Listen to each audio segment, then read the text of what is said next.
तो म्हारो राजस्थान बुलेटिन में आज बात करेंगे राम पर छिड़े सियासी महाभारत की। नेता प्रतिपक्ष गुलाब चंद कटारिया के बयान पर परिवहन मंत्री प्रताप सिंह खाचरियावास ने पलटवार किया और तंज कसा है। इसके साथ ही आपको बताएंगे कि सांसद को कौन धमकी दे रहा है। प्रदेश में रेलवे को रफ्तार भी मिलने वाली है।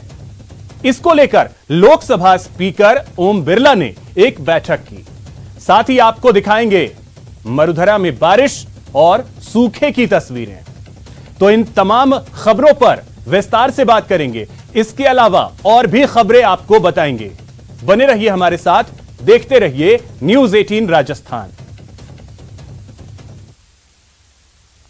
प्रदेश में होने वाले उपचुनाव से पहले राजस्थान की सियासत में एक बार फिर से भगवान राम की एंट्री हो गई है।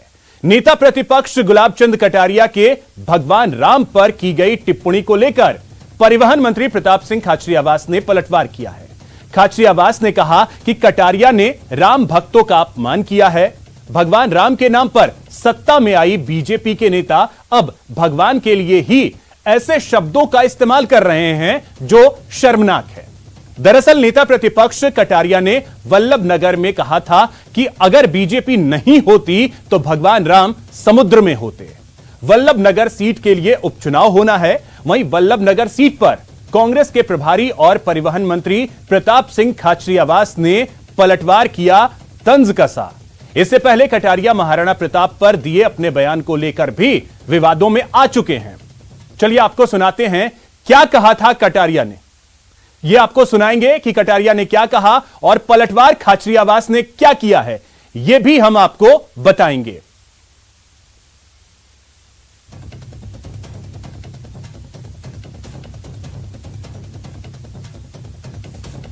तो कटारिया के बयान पर पलटवार किया है प्रताप सिंह खाचरियावास ने। उपचुनाव होने हैं उससे पहले ही एंट्री हो गई है भगवान श्री राम की। विधानसभा सीट के लिए उपचुनाव होना है, उससे पहले नेता प्रतिपक्ष गुलाब चंद कटारिया का बयान आया भगवान राम को लेकर के। हालांकि कटारिया का इससे पहले भी बयान सामने आया था महाराणा प्रताप को लेकर के, तब भी काफी ज्यादा हाई तौबा यहां मची थी। लेकिन अब एक बार फिर उपचुनाव से ऐन पहले, हालांकि तारीखों का ऐलान अभी होना बाकी है कि उपचुनाव कब होंगे, लेकिन उससे पहले ही यहां पर भगवान श्री राम की एंट्री करा दी है गुलाब चंद कटारिया ने। अब उनके बयान पर पलटवार होना तो लाजमी था। पलटवार हुआ भी और पलटवार किया प्रदेश के परिवहन मंत्री प्रताप सिंह खाचरियावास ने। चलिए अब आपको सुनाते हैं कि आखिर क्या कुछ कहा गया है राम को लेकर। भगवान राम वहां समुद्र में होते दोस्त। इन लोगों ने जिस प्रकार से इस देश को मटिया मेट दिया ना, हिंदुस्तान को हिंदुस्तान बचाया किसी ने, है ना, उस पार्टी का नाम है भारतीय जनता पार्टी। ये सड़क नालियां तो और बन जाएगी जिंदगी में, लेकिन अगर सड़क नाली के साथ अगर ये देश नहीं बचा ना, तो ये सब भगवान कहीं कहीं बोलते फिरेंगे दोस्त। थोड़ा पार्टी को समझने का प्रयास करो। लगता है कि भारतीय जनता पार्टी से पूरा ब्रह्मांड बना है। इतना घमंड है बीजेपी के लोगों को कि गुलाब चंद जी कटारिया साहब का बयान आया है कि भाजपा नहीं होती तो भगवान राम समुद्र में उगते। जो भगवान राम पूरे ब्रह्मांड के रचयिता है और जिनके लिए कहा जाता है मर्यादा पुरुषोत्तम राम, न्याय के राम, मेरे राम, और जिन राम का नाम लेकर आप सत्ता में आए, जिन राम के नाम से पत्थर तैर गए, जिन राम के नाम से बीजेपी भी चल गई, जिस बीजेपी का आजादी के आंदोलन में कोई इतिहास नहीं, जिसके लिए तो आदरणीय कटारिया साहब ने महाराणा प्रताप के, जो महाराणा प्रताप देश के गौरव, स्वाभिमान के गौरव, प्रातस्मरणीय महाराणा प्रताप के लिए गलत शब्दों का प्रयोग किया, अब भगवान राम के लिए गलत शब्दों का प्रयोग किया। इतना घमंड है। तो इसी खबर पे और अधिक जानकारी के साथ हमारे सहयोगी दिनेश शर्मा जयपुर से सीधे इस वक्त हमारे साथ जुड़े हैं। दिनेश, अब ऐसा लगता है कि बिन राम कोई काम होता ही नहीं है। पहले तो खासतौर पर इस तरह के मुद्दे जो है वो सामने आ जाते हैं। कटारिया ने जो टिप्पणी की है वो काफी तेजी से वायरल हो रही है और लगातार तूल पकड़ती जा रही है। और कांग्रेस के लिहाज से देखा जाए तो कांग्रेस को एक मुद्दा मिल गया है बैठे बिठाए भाजपा को घेरने का। जिस तरह की टिप्पणी की गई कटारिया की ओर से कि अगर भाजपा नहीं होती तो भगवान राम जो है समुद्र में होते, हालांकि किस संदर्भ में ये बात कही गई है ये अभी तक पूरी तरीके से स्पष्ट नहीं हो पाई है और इसके अलग अलग तरह के जो है वो आशय निकाले जा रहे हैं। लिहाजा क्योंकि वल्लभनगर के कार्यक्रम के दौरान ये बात कही गई ऐसा कहा जा रहा है, तो कांग्रेस में जो वल्लभनगर सीट के प्रभारी बनाए गए हैं मंत्री प्रताप सिंह खाचरियावास, उन्होंने मोर्चा खोला है कटारिया के खिलाफ और आज प्रेस वार्ता करके साफ तौर पर यह कहा कि अपमान जो है वो किया है कटारिया ने भगवान श्री राम का और उन्हें जो है वो जवाब देना होगा। प्रधानमंत्री और राष्ट्रीय अध्यक्ष जो है भाजपा के जेपी नड्डा, उनसे जो है वो जवाब मांगा है प्रताप सिंह खाचरियावास ने। तो ये टिप्पणी जो है वो लगातार तूल पकड़ रही है और ये कहा प्रताप सिंह खाचरियावास ने कि पहले भी इसी तरीके से महाराणा प्रताप का अपमान कटारिया द्वारा किया गया था और बार बार इस तरह के बयान जो है वो देते हैं। उन्होंने कहा कि जिस तरीके से टिप्पणियां की जा रही है कि जो है सड़क और नालियां तो बाद में बनते रहेंगे लेकिन पहले देश बचाना जरूरी है। तो उन्होंने कहा कि चंदे का हिसाब भले दे या ना दे भाजपा, क्योंकि राम मंदिर का चंदे का मुद्दा जो है वो काफी चर्चित रहा था देश में और उस दौरान भी कांग्रेस ने लगातार। चलिए ठीक है दिनेश, आशय जो है वो क्या रहा होगा ये कटारिया ही बता सकते हैं, लेकिन फिलहाल राम की एंट्री कम से कम हो गई है प्रदेश में उपचुनाव से पहले। बहुत शुक्रिया आपका तमाम जानकारी के लिए।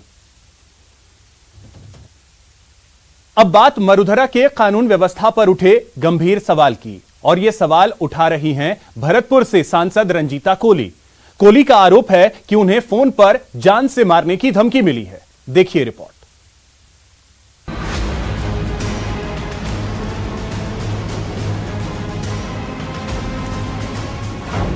सांसद को जान से मारने की धमकी। पहले मैंने आपकी गाड़ी पे हमला करा था और आप नहीं मानेगी तो मैं आपके ऊपर गोली चलाऊंगा। पहले सांसद को डराया फिर धमकाया। उस व्यक्ति ने मुझे डायरेक्ट ही बोला कि पहले मैंने आपकी गाड़ी पे हमला करा था और आप नहीं मानेगी तो मैं आपके ऊपर गोली चलाऊंगा। क्या खनन माफिया की है करतूत? और उस पे मैंने बात करी तो उस व्यक्ति ने मुझे डायरेक्ट ही बोला कि पहले मैंने आपकी गाड़ी पे हमला करा था और आप नहीं मानेगी तो मैं आपके ऊपर गोली चलाऊंगा। और इस तरीके से, लेकिन मैं उनको बता देना चाहती हूँ कि जो कार्य मैं करने जा रही हूँ खननों को लेके मैं करके रहूंगी, मैं किसी से डरने वाली नहीं हूँ। भरतपुर की सांसद रंजीता कोली एक बार फिर चर्चा में हैं। इस बार उन्हें जान से मारने की धमकी मिली है। रंजीता कोली संसद के मॉनसून सत्र में हिस्सा लेने के लिए दिल्ली में हैं और वहीं उन्हें फोन पर यह धमकी मिली।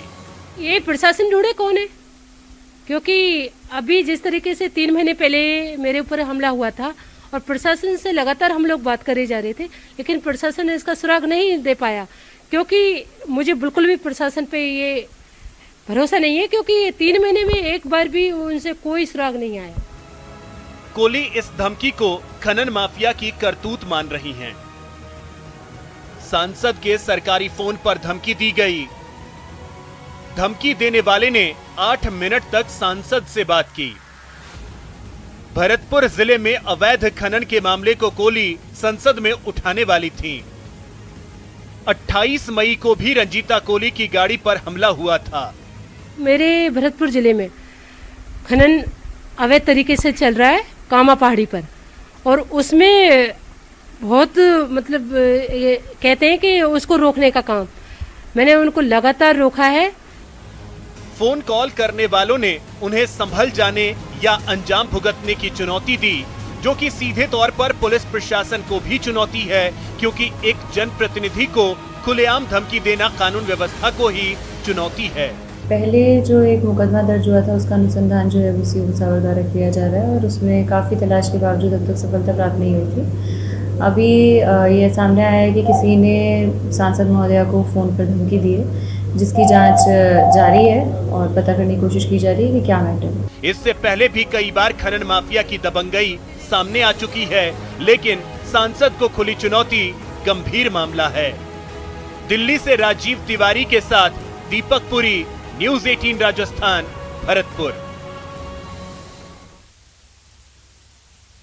मरुधरा को रेलवे की ओर से नई सौगात मिलने वाली है। लोकसभा स्पीकर ओम बिरला की अध्यक्षता में आज दिल्ली में रेलवे बोर्ड की अहम बैठक हुई, जिसमें राजस्थान के सभी सांसदों ने रेल मंत्री से अपने क्षेत्र की बड़ी परियोजनाओं से जुड़ी मांग रखी।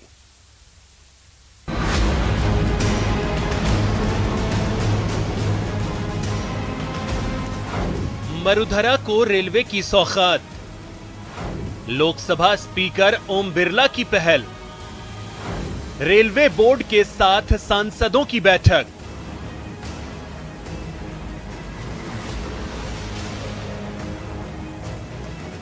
मरुधरा के विकास के लिए राजस्थान से जुड़े सभी सांसदों ने लोकसभा अध्यक्ष ओम बिरला के नेतृत्व में दिल्ली में रेलवे बोर्ड के साथ बैठक की। बैठक में राजस्थान से जुड़े रेलवे के कई कार्यों पर चर्चा हुई।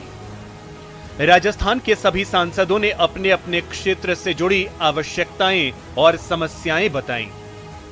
चित्तौड़ और उदयपुर चूंकि टूरिज्म और हेरिटेज की दृष्टि से बहुत अच्छे स्थान हैं, उन रेलवे स्टेशन को भी डेवलप करने के लिए हम लोगों ने मांग की। चित्तौड़ से अमृतसर व्यास के लिए एक ट्रेन और शुरू हो, इसके लिए भी हम लोगों ने चर्चा की।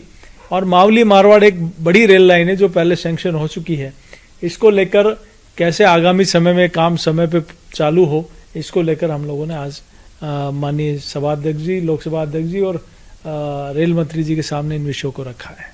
हमारी लोकसभा की सबसे बड़ी समस्या थी कि जब मीटर गेज था तो हमारे यहाँ जयपुर से सीकर होकर के दिल्ली के लिए सीधी ट्रेन सैनिक एक्सप्रेस के नाम से चलती थी। ब्रॉडगेज बन गया, ब्रॉडगेज के बाद में वो केवल सप्ताह में 3 दिन चलती है। तो मैंने उनसे निवेदन किया कि आप हमारी इस ट्रेन को दैनिक करें। कुछ और काम हैं, कुछ अंडरपास की समस्याएं हैं, कुछ और ब्रिज की समस्याएं हैं, कुछ नई ट्रेनों के संचालन की समस्या है। तो ये सारी बातें थी जो हमने उनके सामने रखी। कुछ जैसे खाटू को सालासर को रेलवे से जोड़ने की बात है, तो ये सारे विषय हमने रखे।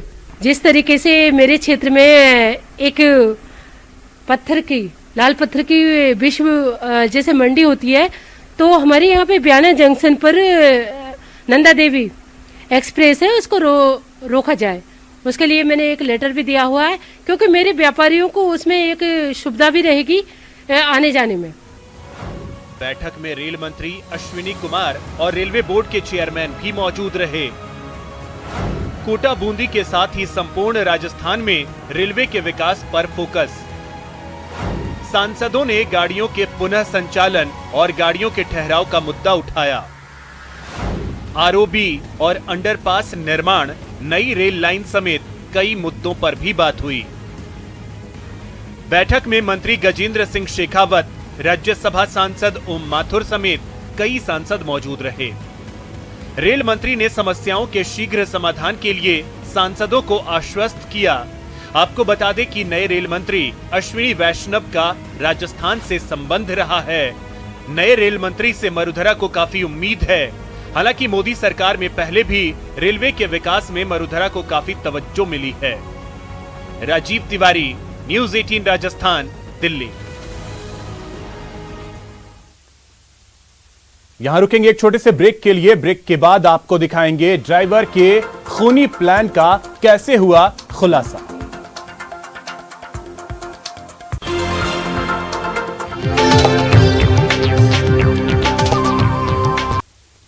ब्रेक के बाद आपका स्वागत है। पहले उसने बुजुर्ग का भरोसा जीता, सेवा करता रहा, फिर सेवा के बदले मेवा वसूलने की साजिश में लग गया। साजिश को अंजाम तक पहुंचाया भी, लेकिन अब वो सलाखों के पीछे है। पूरा मामला अजमेर का है, देखिए रिपोर्ट। 6 महीने बाद ड्राइवर की खूनी साजिश का खुलासा। बर्निंग कार से हत्या का प्लान, भरोसे का कत्ल। जी हां, अजमेर पुलिस की गिरफ्त में आया ये वो बेरहम है जिसने भरोसे का कत्ल किया। पेशे से ड्राइवर इस शातिर का नाम शोराज गुर्जर उर्फ शिवराज है। इसने सेवा कर जिस बुजुर्ग महिला का भरोसा जीता, उसी को दौलत की लालच में मौत देने की खूनी साजिश रच डाली। 6 महीने तक पुलिस को गुमराह करने में कामयाब भी हो गया, लेकिन तफ्तीश की रोशनी में इसकी खूनी साजिश का खुलासा हो गया। से ये चीज सामने आई कि शोभराज गुर्जर ने कुछ व्यक्तियों के साथ में मिलकर 82 इयर्स जो मधु गुप्ता थी उनको मारने की कोशिश की और साथ ही अपने साथियों के साथ मिलकर उनके अकाउंट्स में हेरा फेरी करके उनकी जो प्रॉपर्टी थी उसको हड़पने की कोशिश की है। शोभराज गुर्जर को गिरफ्तार किया और इनके जो बाकी साथी हैं उनको भी इस मुकदमे में नामजद कर लिया गया और जिनके अगेंस्ट जल्द से जल्द विधिक कार्रवाई की जाएगी। अब जरा ये भी जान लीजिए 22 फरवरी 2021 को शोराज ने किस तरह बुजुर्ग को कार में मौत देने की साजिश को हादसे में बदलने की कोशिश की थी। पैसे का काफी बड़ा लेन देन है। प्रॉपर्टी जो है उसका है 3 प्रॉपर्टीज जो हैं उनका जनरली प्राइमा फेस आया है कि उन प्रॉपर्टीज को हड़पने की कोशिश की गई है और अकाउंट में जितना भी इस लेडी के पास पैसा है उसको हड़पने की कोशिश की है और साथ में जो आग जली है उसके अंदर भी कहीं ना कहीं डेलिबरेटली जो अभी अनुसंधान में एविडेंसेस है उसके बेसिस पे प्रतीत होता है कि जानबूझ के उस गाड़ी में आग लगाई गई थी ताकि ये लेडी जो है उसमें जल जाए। दरअसल शोराज अकेली रह रही 82 साल की मधु गुप्ता नाम के बुजुर्ग की 10 साल तक सेवा की, भरोसा जीता और फिर बुजुर्ग की प्रॉपर्टी और बैंक बैलेंस की जानकारी जुटा ली। इसके बाद इसने न सिर्फ बुजुर्ग के बैंक अकाउंट से रुपए निकालने शुरू कर दिए बल्कि अपने साथियों की मदद से करोड़ों की जमीन भी हड़पना शुरू कर दिया और आखिरकार इसने बुजुर्ग को रास्ते से हटाने के लिए कार में मौत देने की साजिश रच डाली। अगर अभी जो अनुसंधान की माने तो 10 से 15 मुलजिम इसके अंदर और होंगे जिनके साथ करके इस पूरी चीज़ को प्लान किया गया, क्योंकि 10 साल से साथ में काम करता था तो काफ़ी विश्वास हो गया था। उसके विश्वास का फ़ायदा उठाते से ही धीरे धीरे धीरे, क्योंकि इनके तीनों बच्चे जो हैं वो बाहर रहते हैं, उसका इसने फ़ायदा उठाया और उसके बेसिस के ऊपर इसने इनको प्राइमा फेसा के अंदर इनकी पूरी जितनी भी प्रॉपर्टी है, एक मुकदमा शोभराज के अगेंस्ट गेगल में भी दर्ज है, इनकी कुछ प्रॉपर्टी किशनगंज में, कुछ गेगल में, जितनी भी प्रॉपर्टी है सबके इसने किसी न किसी तरीके से फ़ायदा उठाया है। भरोसे का कत्ल करने वाला शातिर शोराज भले ही सलाखों के पीछे पहुंच गया, लेकिन इस खूनी साजिश के खुलासे के बाद फिर एक बार सभी से गुजारिश है, किसी अनजान पर आंख मूंद कर भरोसा न करें, घर में पनाह न दें, नहीं तो उसका अंजाम खौफनाक हो सकता है। न्यूज़ 18 राजस्थान के लिए अजमेर से अभिजीत दवे की रिपोर्ट। सीकर में वैक्सीन लगवाने के लिए सारे नियम कायदे ताक पर रख दिए गए। न सोशल डिस्टेंसिंग का ध्यान रखा गया और न ही मास्क लगाया गया। कोरोना गाइडलाइन की पूरी तरह से धज्जियां उड़ाई गई। कतार से लेकर वैक्सीन लगवाने तक नियमों की अनदेखी की गई। इस दौरान वैक्सीन वाली लाइन में लगवाने वाले जो लोग लाइन में लगे रहे उनके बीच धक्का मुक्की भी देखने को मिली। वैक्सीन सेंटर पर स्टाफ पब्लिक को काबू नहीं कर सके। आपको बता दें कि कॉलेज की परीक्षाओं के लिए वैक्सीन लगाना जरूरी कर दिया गया है, जिसकी वजह से इन सेंटर पर भीड़ देखने को मिल रही है।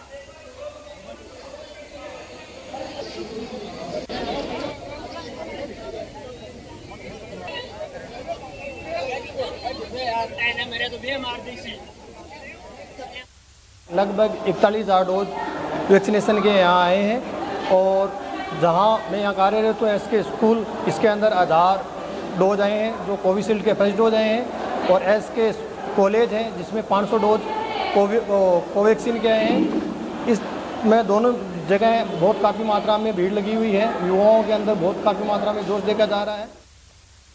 यहां रुकेंगे एक छोटे से ब्रेक के लिए। ब्रेक के बाद आपको दिखाएंगे कैसे भारी बारिश से मरुधरा बनी जलधरा।